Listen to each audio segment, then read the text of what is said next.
Hola, soy el sabonín Yuri López Gallo. ¿Alguna vez te has preguntado qué tanta influencia han tenido los cambios en el reglamento del taekwondo deportivo dentro de la evolución y el desarrollo técnico de este arte marcial? Acompáñanos en este video a que juntos veamos los grandes cambios y las grandes influencias que los reglamentos han tenido en el desarrollo de las técnicas del taekwondo. 차려! 그네! 준비! 시작! Como todos sabemos, el taekwondo comenzó en 1945, al fin de la Segunda Guerra Mundial, con la apertura de los famosos 5 kwanes originales. Es ahí donde el arte marcial moderno, que a la postre será llamado taekwondo, tendrá sus orígenes. Es muy importante destacar que 4 de los 5 maestros de las escuelas originales son alumnos de karate, y el quinto ha tomado enseñanzas del karate a través de libros. Por lo tanto, así como ellos entrenaron en Japón, van a realizar el mismo sistema de enseñanza con sus alumnos. Y el entrenamiento de 1945 a 1950 estará centrado en la práctica de las formas y en la práctica del combate preestablecido. Y esto tiene una lógica muy sencilla. Yo te enseño lo que aprendí. Así, en la primera época de desarrollo del arte marcial moderno coreano, podemos ver que la prevalencia se da en el entrenamiento de las formas y del combate preestablecido, mientras que el combate libre o el combate deportivo queda completamente de lado de la práctica de estos kwanes.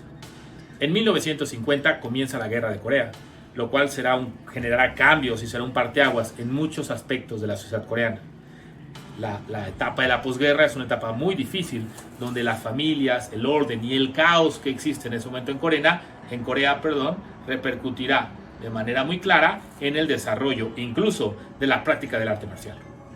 Había un dicho entre los coreanos: la policía y el ejército son dueños de las calles durante el día, sin embargo, en la noche las calles pertenecen a los pandilleros.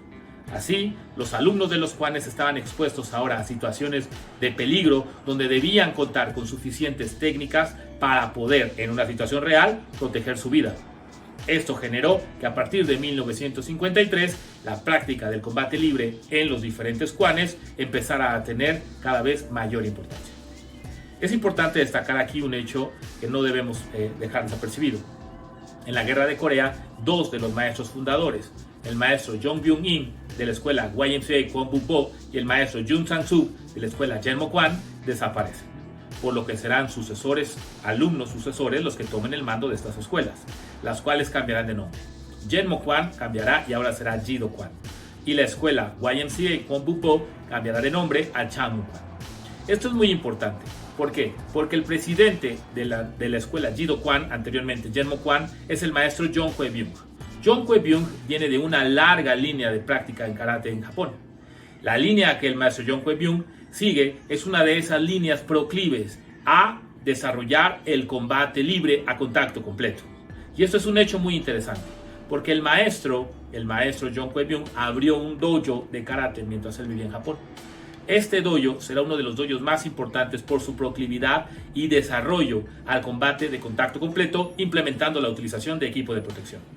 Como todos sabemos, en ese momento no existía un equipo de protección especialmente diseñado para las artes marciales, por lo que se utilizó equipo de kendo o equipo de catcher de béisbol dentro de los primeros experimentos, dentro de las primeras prácticas de equipo de protección para el combate a contacto completo.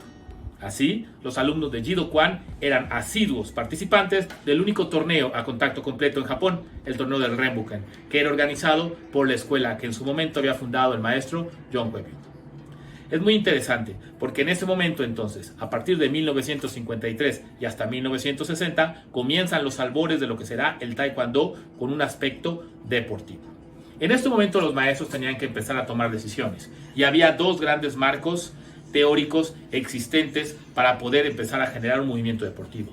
Uno, obviamente, era el karate japonés, y el segundo era el boxeo occidental. Como ustedes saben, el boxeo occidental había tenido gran influencia en el desarrollo del Muay Thai. La implementación de un ring y el uso de guantes dentro del boxeo tailandés provenía, obviamente, de la influencia del boxeo occidental dentro de la cultura oriental. Así, los maestros tenían frente de sí que tomar varias decisiones y tenían 2 marcos teóricos para hacerlo. La primera decisión importante fue determinar el área de competencia. Y el área de competencia se tomó del karate. Así es, si ustedes se dan cuenta, el área de competencia es, al igual que en el karate, un área libre, donde los atletas podrán moverse con completa libertad e incluso podrán salir del área sin que ningún obstáculo físico, como un encordado de un ring occidental, evite que ellos escapen de la contienda. Así, la primer área deportiva de Taekwondo tuvo las medidas de 8 metros por 8, la misma medida, claro, que se utilizaba en los combates, en los torneos de combate en Japón. Otro elemento que se toma del karate japonés es el sistema de combate de detener a un punto. Es decir, cada vez que había un punto válido, los jueces marcaban con la bandera y el combate se detenía. Esto se hace de acuerdo a una filosofía que eran los maestros de karate, eran muy proclives, la de Ikenitatsu, que significa un golpe, un muerto. Es decir, cada vez que un karateka tiraba una técnica con un golpe, en teoría su adversario tenía que quedar fuera de combate. Bajo esa lógica, el sistema de combate del karate sigue esta línea. Cada vez que hay una técnica válida, tendría que ser suficientemente fuerte para poder sacar de combate al adversario. Sin embargo, cuidando la integridad de los atletas, es que no se permite el contacto completo. De esta manera es como comienza la práctica del desarrollo deportivo en Taekwondo. Sin embargo, hubo un cambio muy importante. A diferencia del karate japonés, en el Taekwondo se permitió el contacto completo. E incluso se toma una figura del boxeo occidental, el poder ganar a través del knockout, algo que en Japón estaba prohibido. Entonces, el Taekwondo comienza a tomar de los marcos teóricos existentes elementos para generar un arte marcial propio e independiente. Es así como el Taekwondo llega a la década de 1960.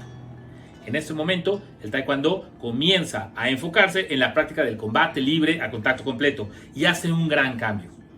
Decide quitar el sistema de competencia japonés, donde cada vez que los competidores metían un punto se detenía, por rounds ininterrumpidos durante un periodo de tiempo, donde los puntos se anotaban sin tener, obviamente, que detener la contienda cada vez que un punto se generaba.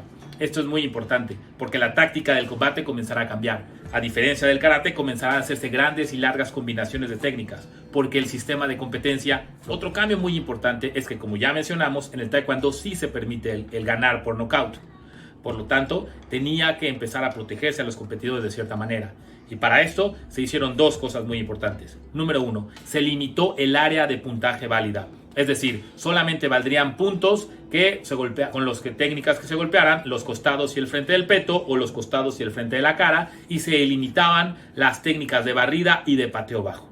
Esto obviamente orienta la práctica del entrenamiento hacia un nuevo camino donde las técnicas de pateo bajo son casi eliminadas en algunos dojans. Asimismo, se prohíben los golpes con el codo, se prohíben los golpes con mano abierta o golpear al cuello, e incluso se determina que el único golpe válido con el puño será desde atrás hacia adelante de manera recta y golpeando con los nudillos. Además, en 1963 se implementa de manera oficial la utilización del bogu o equipo de protección. Todos estos cambios van a generar que el Taekwondo evolucione en su entrenamiento, en su práctica, pero además en la táctica que los competidores seguirán para poder realizar o ganar en los torneos y competencias. Otro aspecto muy importante fue el sistema de puntuación. En este momento, las patadas a la cabeza contaban 2 puntos y las patadas al peto o el golpe con el puño recto al peto valía 1 punto. Así, llegamos a la década más importante en el desarrollo del Taekwondo, la década de los 70s. ¿Por qué es tan importante esta década? Pues porque comienzan las competencias internacionales. En 1972 se instaura por primera vez de manera oficial el uso de la concha protectora.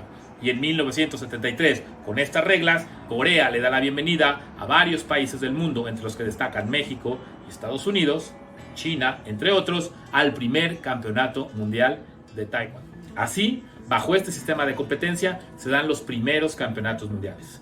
En 1977 hay grandes cambios al reglamento que también influirán de manera directa en el desarrollo técnico del Taekwondo.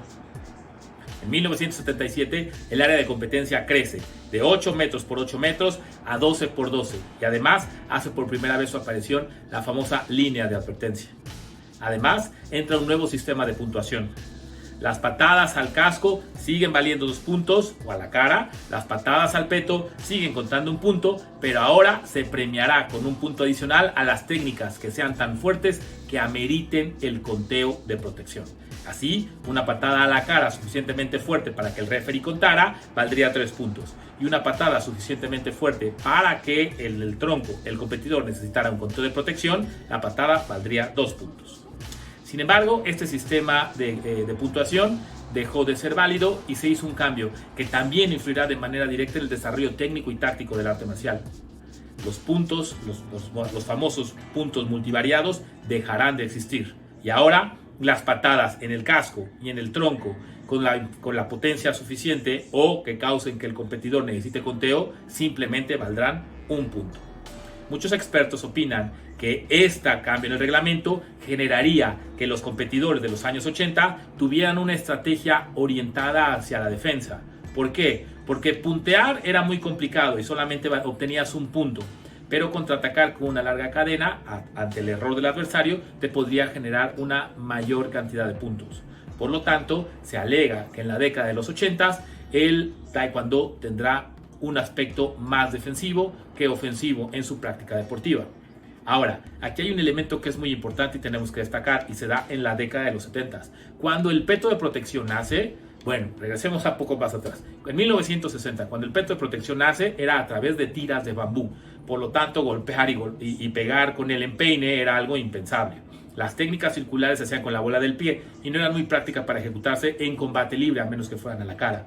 Pero en 1970, en la década de los 70, comienzan a hacerse experimentos con petos de material sintético, los cuales son más suaves y que además permitían un cambio en la zona de impacto de las técnicas. Es así como la patada circular comienza a ser el arma preferida dentro del arsenal de los competidores. Porque además de ser una patada muy rápida y potente, era una patada que generaba un gran sonido al momento de impactar al adversario, lo que permitía que los jueces la tomaran en cuenta de manera más directa a la manera de contabilizar los puntos. Así, en la década de los 80, de 1980 a 1990, podremos observar cómo la técnica de patada circular con el empeine será el arma más utilizada de los competidores. Además, el hecho de que ahora las patadas a la cara solamente den un punto genera que los competidores no estén tan dispuestos a arriesgarse al tirar técnicas altas. La lógica es muy simple. Si pegarte al peto o pegarte al casco puntúan con 1, voy a asegurarme de que no me puedas contraatacar de manera más segura si mi técnica va al tronco. Es más sencillo, necesita una menor dificultad técnica y además es más seguro. Por lo tanto, las técnicas en la cabeza se vuelven cada vez más esporádicas dentro de la práctica deportiva. Sin embargo, esto no quiere decir que en los años 70 y en los años 80 no hayamos tenido grandes combates e históricos combates por excelentes artes marcialistas que estaban generando el auge de lo que hoy conoceremos como el taekwondo. Otro elemento que tenemos que tomar en cuenta es que los Juegos de Seúl 88 estaban en puerta y el Comité Olímpico Internacional colocaba grandes requisitos para poder admitir al taekwondo, primero como deporte de exhibición. Uno de esos requisitos tenía que ver obviamente con la seguridad en la integridad física de los competidores. Por lo tanto, en 1985 se marca como obligatorio por primera vez el uso de un protector cráneoencefálico. Sin embargo, el primer casco era muy distinto a los cascos que conocemos el día de hoy, ya que estaba diseñado para evitar que los competidores se lastimaran en las caídas. Por lo tanto, los primeros cascos eran una barra protectora que iba sobre todo en la parte trasera de la cabeza, para evitar que el competidor golpeara al momento de caer, ya fuera por tirarle una patada o por algún knockout fulminante. Otro de los aspectos importantes que el Comité Olímpico Internacional discutió con la Federación Mundial de Taekwondo era el hecho de las puntuaciones. Los combates eran combates donde había muchísimas técnicas, muchísimos golpes, grandes intercambios, pero al final los marcadores cuando se publicaban 3-1, 3-2, 2-1, 1-0, y esto se debía a la gran cantidad de requisitos que ponían los jueces para que una patada pudiera ser punto. Podríamos destacar algunos: que la técnica tuviera un buen desarrollo, que fuera limpia dentro de su desarrollo técnico, que se golpeara con la parte adecuada del pie, además que se notara un efecto dentro del competidor que recibía la técnica, y un aspecto muy importante, que los puntos tuvieran personalidad. Es decir, que el grito fuera en el momento exacto en que la técnica golpeaba con el adversario. Como todo esto era muy complicado que las técnicas cumplieran con todos estos parámetros, los puntos que los jueces daban eran realmente muy pocos con relación a las técnicas que los competidores tiraban. Algo que también debemos destacar es que se hizo entonces un cambio para que los puntos, los jueces no fueran tan exigentes en el sentido de que tuvieran que cumplirse todos estos puntos a su cabalidad, y comenzó a tomarse como mayor referente el sonido al momento de que la pierna impactaba, con lo que la velocidad tomó un papel preponderante dentro de la ejecución de las técnicas de taekwondo. Nacen las técnicas con la pierna de adelante. No es que las técnicas con pierna adelante no se utilizaran, sin embargo, son patadas que tienen menos potencia que las técnicas que se hacen con la pierna de atrás. Pero ahora, donde lo más importante era el sonido de la pierna al impactar con el peto, comienzan a utilizarse muchas técnicas con la pierna de enfrente. Así, podemos ver que en la década de los 90, de 1990 al año 2000, las técnicas con la pierna de enfrente serán la principal arma para abrir contienda o para abrir un intercambio que tendrán los competidores. El sistema de puntuación se mantiene un punto arriba, un punto abajo, por lo que las técnicas al peto seguirán siendo más utilizadas dentro de las técnicas de competencia. Ahora, otro de los grandes aciertos de la Federación Mundial es la implementación de los marcadores electrónicos. Anteriormente, los jueces contabilizaban los puntos al final de la contienda, lo que generaba que hubiera mucha suspicacia dentro de los competidores al momento de recibir la victoria o la derrota. Ahora, con el nuevo sistema de marcación electrónica, los competidores veían en el momento que los puntos se realizaban cómo los marcadores iban cambiando. Sin embargo, esto también afectó de manera directa el desarrollo de las contiendas, porque muchos competidores, al ver que estaban arriba por determinado número de puntos, comenzaban a tener prácticas antideportivas como retrasar el combate, dejarse caer, pedir tiempo médico, etcétera, para que el tiempo pudiera terminar y ellos mantener la victoria. Así, nos damos cuenta cómo el reglamento de combate va a afectar de manera directa el desarrollo técnico del taekwondo. Ahora, hay muchas técnicas que se desarrollaron dentro del karate japonés que después el taekwondo hereda, como la patada de lado, las patadas de frente, que no es que sean técnicas que nazcan en el karate, sin embargo se desarrollan y se heredan al taekwondo de los artes marciales japoneses. En el caso de Mudo Kwan, el maestro Wang Yi aduce que desde siempre en su práctica ha habido técnicas de pateo alto, y él decía que esto es debido al entrenamiento que él tuvo en Taekyon cuando era muy joven y al Tontueireo, un entrenamiento chino al cual él accedió cuando estuvo viviendo en Manchuria mientras trabajaba en los trenes. Sin embargo, las técnicas de pateo que prevalecían en el taekwondo en sus orígenes eran la patada de frente, la patada de lado y de manera muy esporádica la patada circular. Gracias al desarrollo del taekwondo deportivo encontramos las patadas múltiples, las patadas de giro, las patadas con el empeine, las patadas de giro con empeine, etcétera, tan características el día de hoy en nuestro arte marcial. Años más tarde, la implementación tecnológica generó petos o protectores electrónicos y el desarrollo de las técnicas de combate tuvieron también que tener un cambio. Pero eso lo veremos en un nuevo video. Y bueno, si este video te gustó, no olvides regalarnos un like y compartirnos en tus diferentes redes sociales, además de seguirnos en las diferentes plataformas. Nos vemos la próxima.